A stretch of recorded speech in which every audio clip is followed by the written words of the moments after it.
কেমন হবে যদি কোনো স্বামীকে রীতিমতো ইমেল দিয়ে বলা হয় যে তার স্ত্রীকে অন্য একজন পুরুষের জন্য ছেড়ে দেওয়া হোক, আর সেই পুরুষ অন্য কেউ নয়, বলিউডের কিং খান শাহরুখ খান। শুনতে কোনো সিনেমার কাহিনী মনে হলেও নায়ক অজয় দেবগানের জীবনে এমন ঘটনা প্রায়ই ঘটত, যেখানে তার স্ত্রী কাজলকে ছেড়ে দেওয়ার জন্য ভক্তদের ইমেল, চিঠি, ফোন কলের মতো উদ্ভট সব পরিস্থিতির মাঝে যেতে হতো তাকে। সেই ভক্তদের একটাই দাবি ছিল অজয় যেন কাজলকে ডিভোর্স দিয়ে দেয়, যাতে কাজল আর শাহরুখ একে অপরকে বিয়ে করতে পারে। বলিউডের বিখ্যাত জুটি শাহরুখ খান ও কাজলের ছবি মানে বক্স অফিসে হিট, আর এই জুটি মানে 90 দশকের দর্শকদের আবেগ এখনো নস্টালজিয়া। রোমান্স কিং এর সঙ্গে অভিনেত্রীর রসায়ন সবসময় ছিল চর্চিত বিষয়। এখনো সিনেমা প্রেমীরা শাহরুখ কাজলের জুটি বেঁধে সিনেমার অভিনয় দেখার জন্য মুখিয়ে থাকেন। তবে সেই দলে কাজলের স্বামী অজয়কে খুঁজে পাওয়া যাবে না, বরং শাহরুখের সঙ্গে কাজল জুটি বাঁধুক অজয় কখনোই চাইতেন না। শাহরুখ কাজলের অনস্ক্রিন রসায়ন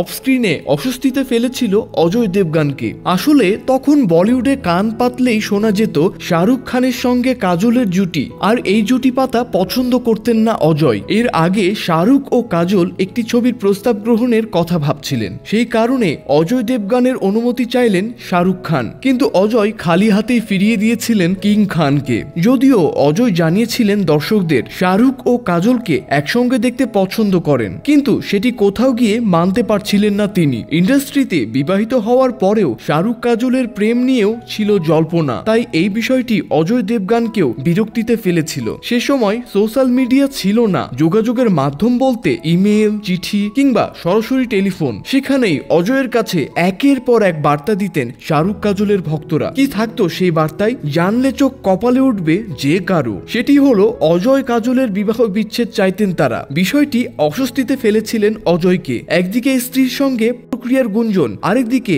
একের পর এক ইমেল বার্তা চিন্তায় ফেলেছিল অজয়কে। তিনিও আর চাননি রোমান্স কিং এর সঙ্গে তার স্ত্রী অভিনয় করুক। অন্যদিকে প্রযোজক আর পরিচালকরা এই জুটিকে নিয়ে কাজের ব্যাপারে সবসময় আগ্রহ দেখাতেন, কারণ তাদের নিয়ে সিনেমা নির্মাণ মানেই নিশ্চিত বক্স অফিসে কারি কারি টাকা আয় হবে। টিভি 9 বাংলার প্রতিবেদনে বলা হয় শাহরুখ খান ও কাজল তারা একটি ছবির প্রস্তাব গ্রহণের কথা ভাবছিলেন। শাহরুখ নিজে অজয়ের কাছে অনুমতি নিতে গিয়েছিলেন, কিন্তু সেই যাত্রায় খালি হাতে ফিরতে হয় তাকে। স্ত্রীকে সেই কাজটিতে অনুমতি দেননি অজয়। তবে পরবর্তীতে এই বিতর্ক থেকে সেই মুহূর্তে নিজেকে সরিয়ে রাখতে চেয়েছিলেন অজয় দেবগান, কারণ দর্শকদের কাছে এই জুটিকে নিয়ে আলাদা আবেগ তৈরি হয়, যা কিনা অজয় ও কাজলের সম্পর্কের মধ্যে জটিলতা সৃষ্টি করতে পারে। তাই অজয় এই সিদ্ধান্ত নিয়েছিলেন যে শাহরুখ খান ও কাজল একসঙ্গে কাজ করবে না। তবে সেই সিদ্ধান্ত খুব বেশি দিন রাখেননি বলিউডের সিংহাম। ফলে অপেক্ষা দীর্ঘ হলেও তারা একসঙ্গে পর্দায় ফেরেন।